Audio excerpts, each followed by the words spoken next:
Entre el inglés y los idiomas mayas hay una gran distancia. Es muy difícil lograr un equilibrio. ¿Cómo le hicieron ustedes para darle vida a esto que tenemos en las manos ahora, escapando del fuego? En su caso, don Tomás, la pregunta es, cuando estuvo contando, cuando estuvo recordando, ¿pensaba en Ixil o en español? Y en su caso, ¿cómo le hicieron para construir ese puente y finalmente darle vida a la historia? Pues la verdad era que costó un poco, pero por eso yo creo que tardamos muchos años, porque empezamos a escribir en 95 o 6, ¿verdad? Y tardamos muchos años. Pero yo creo que por vivir como vecinos y pasar tiempo como amigos en el carro y conocer su familia y conocer su corazón, yo pude entender lo que me estaba diciendo. Y a veces lo que yo hiciera es intentar de pensar de tal vez qué pasó y hacerle preguntas, ¿verdad? Y yo lo escribiría y después yo preguntaría cómo, pues, um, trabajamos muchos años de hacerlo exactamente como él sintió, ¿verdad? Y a veces yo no sabía qué preguntar para sacar más información, pero por viajar a Quiché, en Huehuetenango, mi esposo y él, y trabajando juntos en el hospitalito y proyectos con los niños, yo creo que así sacamos mucha información y conocí su corazón. Y don Tomás, ¿cómo le hizo para encontrar el camino y conectarse desde su idioma a otra forma de ver el mundo, en este caso el inglés? Es algo muy importante en ese momento cuando nos conocimos con la familia Macom. En mi corazón, durante 1982, viene mi corazón heridos, lastimados, y cada vez siempre me recordaba todo lo que viví en ese lugar, como como algo que nunca se le olvida. Uno está caminando, trabajando, comiendo, siempre uno se recuerda de eso. Entonces salió la plática con ella que poco a poco, entonces empecé a contar lo que viví en carne propia.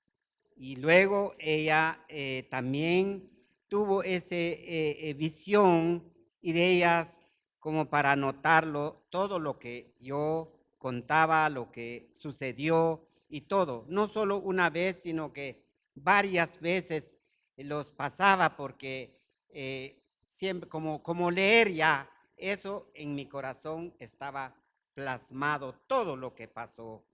Y eso es la razón que ella tuvo esa oportunidad de escribir ese libro.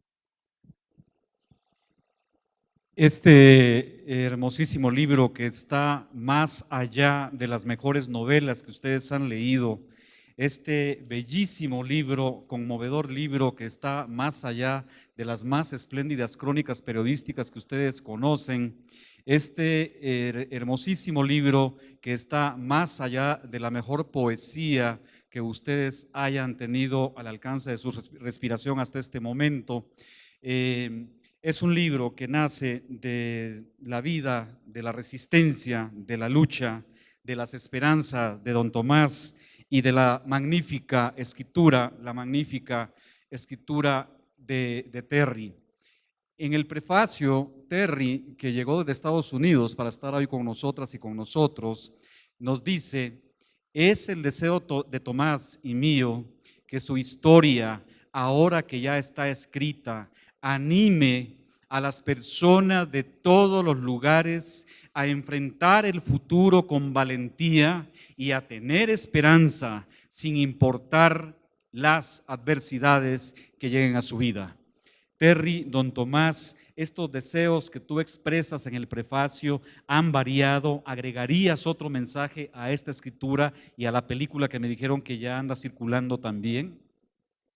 Pues siempre yo he tenido el deseo en mi corazón de contar esta historia, porque es una historia de milagros, de esperanza, y nos muestra, nos enseña tan grande es el amor que tiene Dios por este país, que hay esperanza. Y sí, siempre he tenido este mensaje por Guatemala, que hay un futuro, hay esperanza, y si nosotros nos amamos unos a otros con un amor sincero, podemos cambiar este mundo. Y se puede leer en el libro lo que pasó después que los refugiados salieron de Nevada, llegaron en un lugar de los refugiados, y Tomás empezó de trabajar con la gente con ayudas de los estados, y después ayudó de formar un hospital y una escuela, colegio y un centro de rehabilitación y todo esto. Entonces, él es un ejemplo a sus paisanos de qué podemos hacer si amamos unos a otros con un amor sincero. Y sí, siempre hemos querido animar este país. Estoy agradecido con Dios que Dios nos ayudó a salir escapando del fuego, como dice el libro. Y sentí en mi corazón al ver tantos niños desnutridos en el 83, llorando porque afortunadamente me nombraron como alcalde auxiliar en un 11 de octubre del mismo año del 82.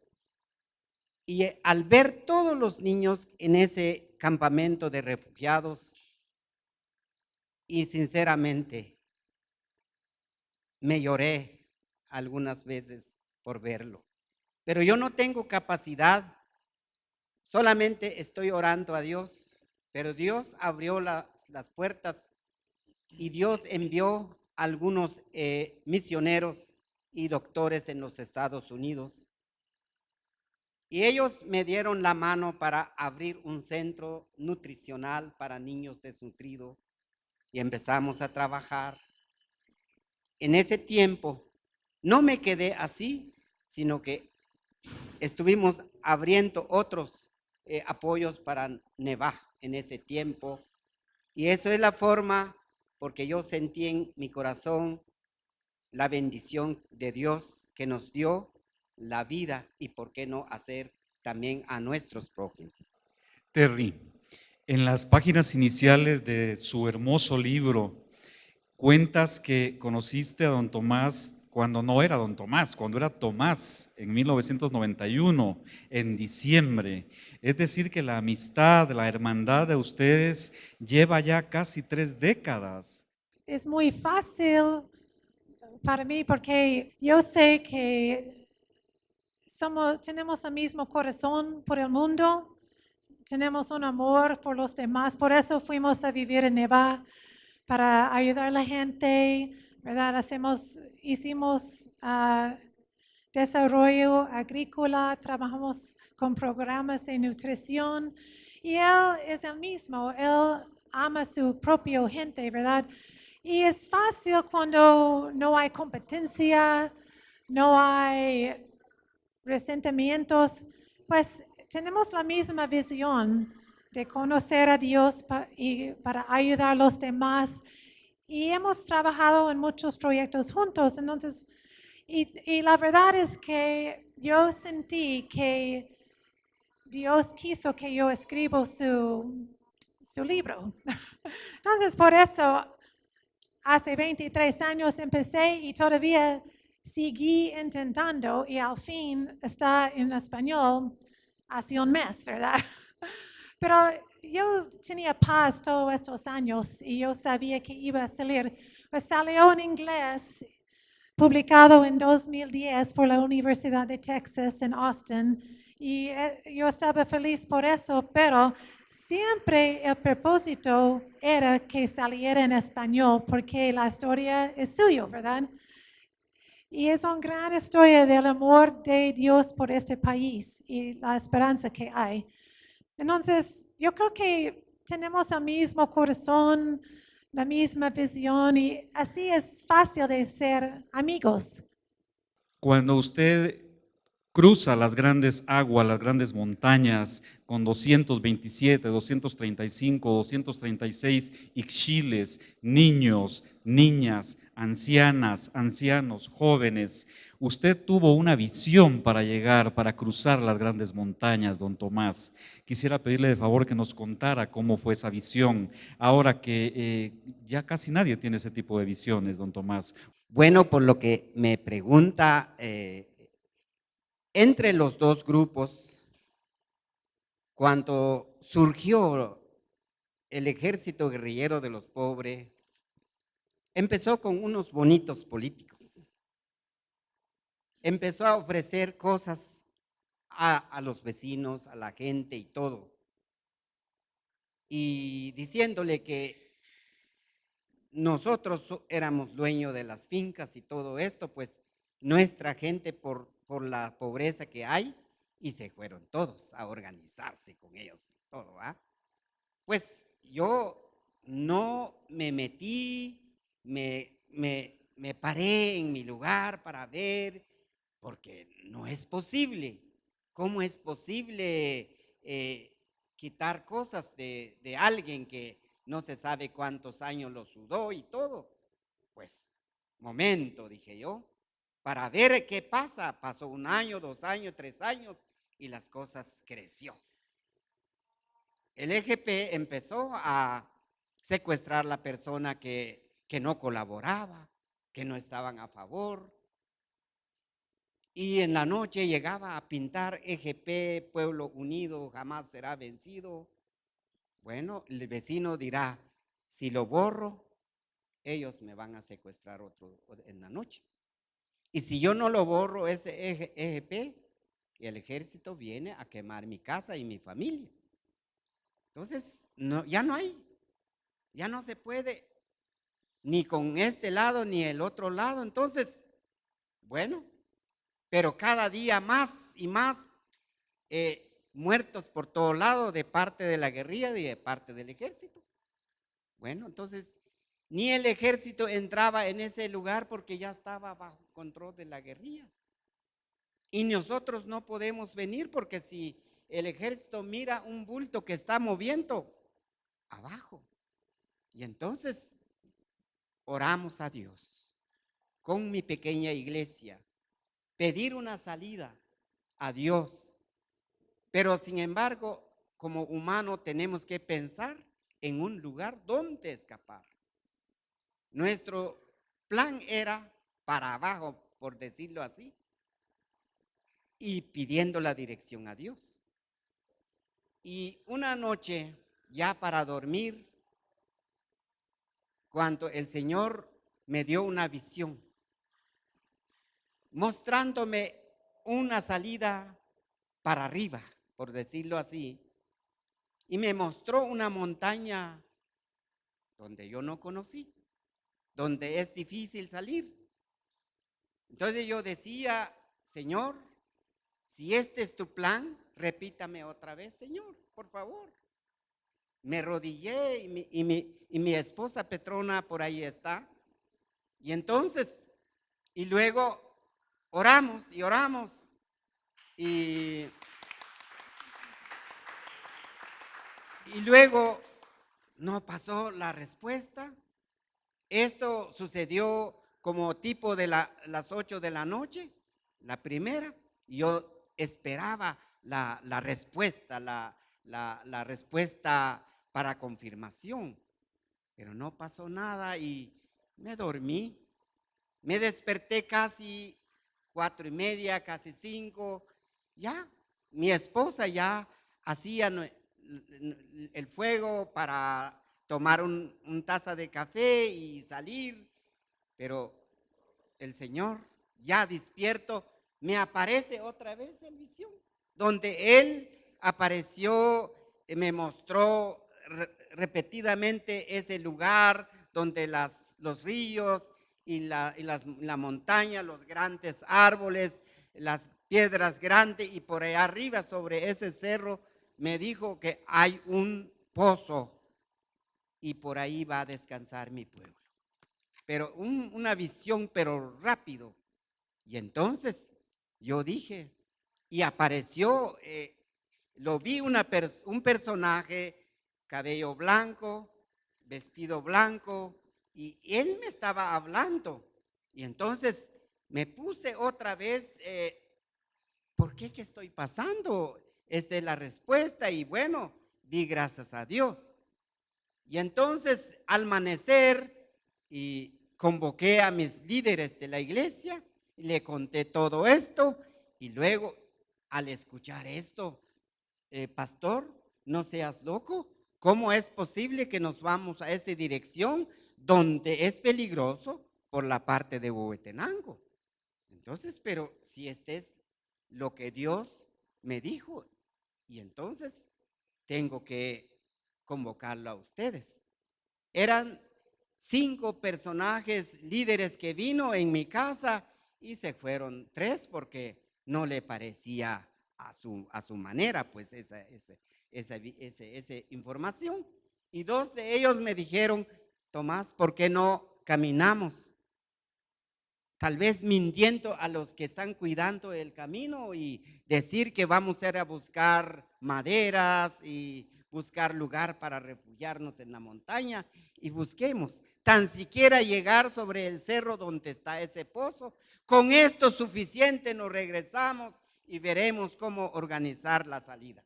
Me fui y lo llevé, y ellos, y con una esperanza positiva, una confianza, porque Dios me repitió en 2 ocasiones, entonces, ¿por qué dudarlo?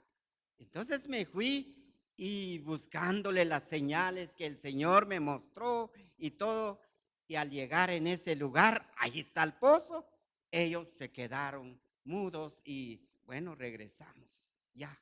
Entonces regresamos como esta hora de ese lugar, y nos caminamos ya parte de la noche al llegar con nuestra familia, y son ellos los que regaron la información de la salida. Solamente planificamos un 3 de agosto del 82. Entonces, de esa forma salió la gente con nosotros. Son 227 personas, como él decía, que cargando sus hijos, llevando sus ovejas, sus cabritas, sus gallinas, sus hijos, sus enfermos, sus ancianos. Pues gracias a Dios, en ese camino no nos pasó nada, porque Dios nos guió y nos llevó. No sentimos sed, no sentimos hambre, no sentimos cansancio, nadie se quejó, pero hay una parte donde lloraron la gente, pero esta es la. Terry, para darle vida a este testimonio, a este libro que tenemos, Escapando del Fuego, consultaron otros, Masacres de la Selva de Ricardo Falla, Me llamo Rigoberta Menchú y así me nació la conciencia, y Mujeres en la Alborada. Si estaba el testimonio de don Tomás, ¿por qué la necesidad de consultar estos libros? ¿Para comparar las historias, para encontrar puntos de coincidencia o para desmentir lo que ellos eventualmente dijeron? ¿Cuál fue la intención de consultar estos otros libros? Estos testimonios son listados solo por una referencia de otros testimonios. Pero sí, yo busqué archivos por datos de las fechas de masacres y todo esto para poner en orden cronológicamente los eventos de su vida. Pero sí, yo leí el libro por Rigoberta Menchú cuando yo llegué aquí en Guatemala, y leí otros, pero la verdad es que me cuesta leer en español, entonces no leí los que me mencionó. Pero sí consulté otros documentos para archivar los eventos en la historia de Guatemala y poner en orden su... Sí. Después de la invasión del nuevo continente, esto es para don Tomás, que inició más o menos en Mesoamérica en 1525, si los libros no nos mienten. Desde entonces, la población indígena se ha visto obligada a migrar siempre, a dejar su hogar, su tierra, para ir a buscar trabajos en otro lado. Seguramente usted empezó a trabajar desde los 4 años, desde que tiene memoria, porque eso pasa con alguien que nace en el altiplano o que nace en un país como este. Cuenta de la migración hacia la costa sur para trabajar en el cultivo de algodón y la caña de azúcar. Y esto ya hace más de medio siglo. 50 años después, nuestros compatriotas siguen migrando, ya no a la costa sur, sino buscando el sueño americano, arriesgándose a morir en la frontera, en el río Suchiate o en el río Bravo. ¿Qué puede decirnos al respecto? ¿Por qué la condición de estar migrando no cambia? Para unos pocos cambia, pero para miles de compatriotas no cambia. ¿Qué puede decirnos al respecto? Yo empecé a trabajar con mi papá a los 12 años a la costa, acompañando a mi papá. Mi papá, yo les dije desde un principio que yo nací en una familia de extrema pobreza. Y mi papá se endeudó mucho porque él ganaba por trabajo el maíz con los que tienen, con los 2, 3 personas que tenían maíz. Y siempre debía como 80, 90 cuerdas con uno, con un señor, y como 80 con otro, y así. Él termina, paga una parte aquí y lo llaman al otro lado, mientras yo crecí. Y entonces tuve que acompañarlos a emigrar en las fincas de Costa Sur por la necesidad. ¿Por qué se endeudó?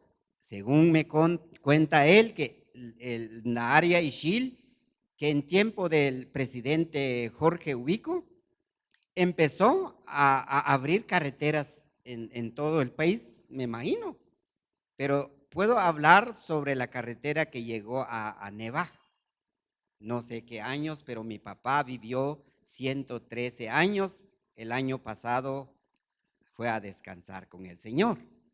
Y para decirle que mi papá se convirtió evangélico un año antes de morir.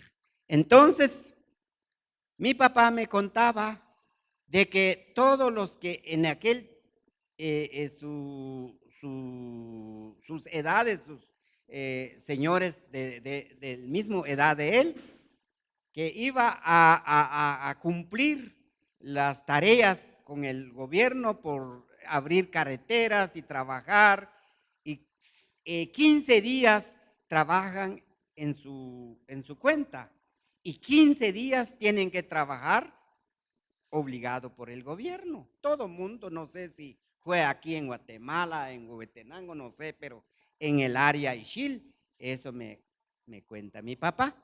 Mi hijo, si no tuviéramos regalando cada 15 días, cada mes, estuviéramos mejor. Pero por esta situación teníamos terreno, pero no podemos cultivar porque solamente tenemos oportunidad de 15 días de trabajar en nuestra cuenta y 15 días para el gobierno. Y entonces es la razón que todo mundo era escasos de recursos en ese entonces. Por esa razón que iban a migrarse a la finca a trabajar 2, 3 meses al año. Terry, en 1980 faltaban 11 años más o menos para que conociera a don Tomás. Recuerda bien su vida de 1975 a 1983. En ese entonces, tenía noticias de Guatemala, llegaba a su país, se sabía lo que estaba ocurriendo acá, porque eran los momentos más intensos de la represión en este país. Cuéntenos un poco de eso. Pues la verdad es que recuerdo un poco mirando cosas en las noticias sobre Guatemala y Nicaragua y todo eso, pero yo estaba en la escuela secundaria. No, nunca imaginé que yo iba a llegar y conocer a esta gente y lo que sufrió, ¿verdad? Pero am, pues la verdad es que yo pienso en lo que yo estaba haciendo el 3 de agosto en 1982, la noche que ellos escaparon. Y probablemente yo estaba con mis amigas comiendo pizza o algo. Pues mirando por atrás, yo sabía que un día yo iba a vivir aquí con ellos. Pero usted preguntó algo un poco más temprano sobre si hay esperanza por este país con la migración al norte y todo. Pues ese es un problema muy grande en la área Ixil. Hay aldeas sin hombres, hay ancianitas sembrando su maíz y todo. Y el suicidio es muy alto en la área Ixil. Había 41 personas el año pasado. Entonces hay mucha desesperación ya. Pero sí creemos que hay esperanza. Y la semana pasada tuvimos niños de la aldea de Huil que llegaron por camioneta a nuestra casa. Tuvimos campamentos por niños. Y lo que hablamos con ellos es, se puede tener paz en su corazón aquí en este país. Conocemos muchos ricos en los estados y no tienen paz. Y hay muchos pobres aquí que tienen paz. Pues tener paz es lo que necesitamos a sobrevivir, ¿verdad? Y esperanza. Y siempre hay respuestas aquí. Y es muy peligroso ir por el desierto mojados, ¿verdad? Y tenemos amigos que decidió de no ir y ahora está prosperando, aguantando, felices y agradecido que buscó su vida aquí. Entonces siempre, sí, de veras pensamos que hay esperanza de vivir aquí.